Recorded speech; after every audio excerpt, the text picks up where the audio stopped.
Wow, it's Jack Pinter. Hello, mate. How are you doing in these crazy times? Just doing my best to soldier on. It's not Not easy. It's not easy, but with the kids in the house, I find homeschooling biggest challenge probably I've ever faced. So they're not going feral. Not quite, but they're also not going extremely responsible. Like actually going to behave like I'm in school. No, exactly. It's that bizarre role. And do you remember you were so angry with the school and you realise now maybe it wasn't the teachers? Yeah, exactly. When putting myself in their shoes, I think, oh my god, when can he go back? No, exactly. We're all getting a bit cabin feverish, aren't we? Exactly. When they're looking forward to the geography lesson, you know they've been here long enough. Absolutely. All right, man, let's get on to today's topic. You are a trainer, an actor, a coach, a writer, all that stuff. Empathically, what is the dread you see with the people you normally teach, the people in their crazy lockdown scenario? What's happening for them? Yeah, Matthew, and I think what lots of people are saying is just, oh my God, how do I come across on video? How do I have meetings remotely? And let's face it, there are a lot of people out there who've always hated virtual conferencing, who thought to themselves, I'd rather go to the dentist and get three fillings put in than spend an hour on another damn remote virtual video, virtual meeting. Nothing gets done. I can't come across very well. And I think the biggest problem is the energy is just dead, and it just acts as a complete drain on people. That's what a lot of people are saying to me. I love it, and I love your bit about dentists. I'd prefer to be at the dentist on some of the calls I have to have, but of course my dentist has the virus, so that's not going to happen. I'm Nope. on WebEx anyway. So what's happening there? So there's an end. Where does it start? What about that ending? What's missing? What's the issue? What's the essence of this?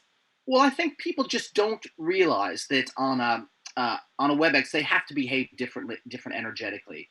They or on any virtual conference call. When they're in a room with people, they have their own personality. And they show that. Yeah. I think people go to this kind of random neutral dullness when online.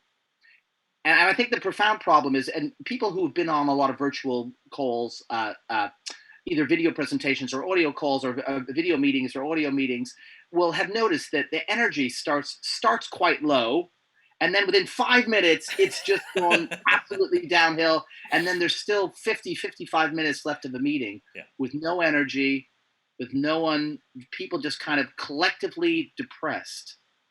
I love it. So a virtual minute is about 75 seconds. Absolutely. A bad virtual minute is probably 90 seconds. No, we live in a blame culture. If you were pointing the pointy finger of blame, who should be taking a bit of responsibility?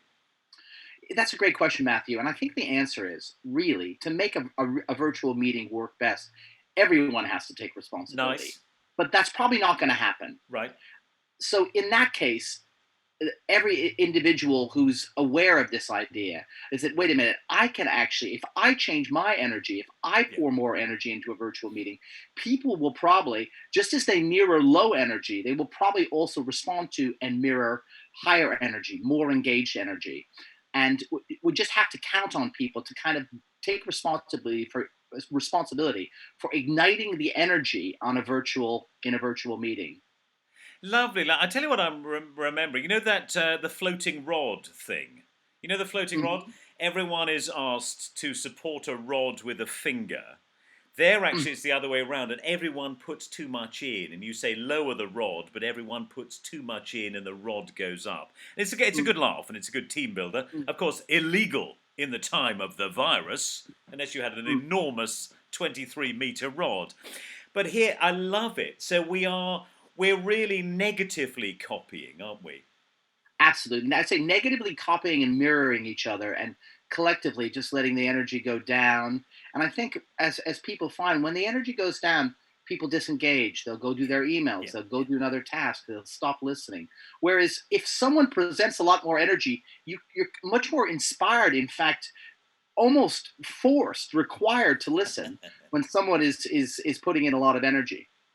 I love it. And you're reminding me of something else. When we're doing mediations on the phone, I would often prefer a telephone mediation to a live mediation. In a live mediation, they tell the whole story with a deliberate, low energy whole.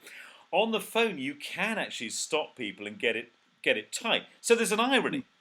So we're getting dread, elongation, or no output. And by the way, we're doing this fixed 60-minute things, which is probably a huge mistake as well. Whereas absolutely. there is the potential, I love it, to enjoy it, to enjoy and get creativity or input or democracy out of this thing. Mm, absolutely. And I think just down to that is in pouring in energy. There are lots of simple ways to do this. We can just think about how can I be an expressive force? How can I use all the different parts of my voice? Now, you may not be able to see this because it's not on camera, but I am actually using my hands just like the Italians do to kind of bring a little bit of energy into my body. Now, people think they have to sit here and be rigid. Now, when I make my body rigid, my voice becomes rigid. My Yeah, yeah, voice yeah, yeah, follows my yeah. physicality. Whereas if I put a little bit of energy into my body, even if I'm doing as again, you can't see and your audience won't be able to see. I'm just moving my hands on my thighs as if I were warming up my thighs. This is just going to bring in energy. Another thing we often say to people is just smile. Yeah. I mean, joy is probably the most underrated emotion at work. And just that simple act of enjoying what you're saying, enjoying the physical activity of speaking, enjoying the notion that, hey, I am trying to connect with people right now. This is my intention. How do I know how to do this? It's about my own personal expressivity. It's about, yes, being interested in others, but it's about being a fountain of energy for any virtual phone call or video meeting. I love it. I love it. I love it. Let's go. We'll come back to that sort of methodology. So, is Colin of Coventry thinking right now? And I'm going to go into that. Oh, I've got to have a chat with some engineers now. I'd better remember that Jack Pinter said, "I'm a fountain of energy." What do we do for Colin of Coventry to get him into that zone? Well, I think that's great. And I think this is the idea of how do we prepare for a meeting like this? And I think physical preparation is actually really important. How do we energize ourselves? Now, if that's just doing something physical, again, I'm doing something physical off camera. I'm just shaking my arms at the moment. I'm just putting a little bit of energy into my body. And I'm also making an intention. I'm setting myself the intention to, I am going to be the fountain of energy for this call. I'm going to take responsibility for it.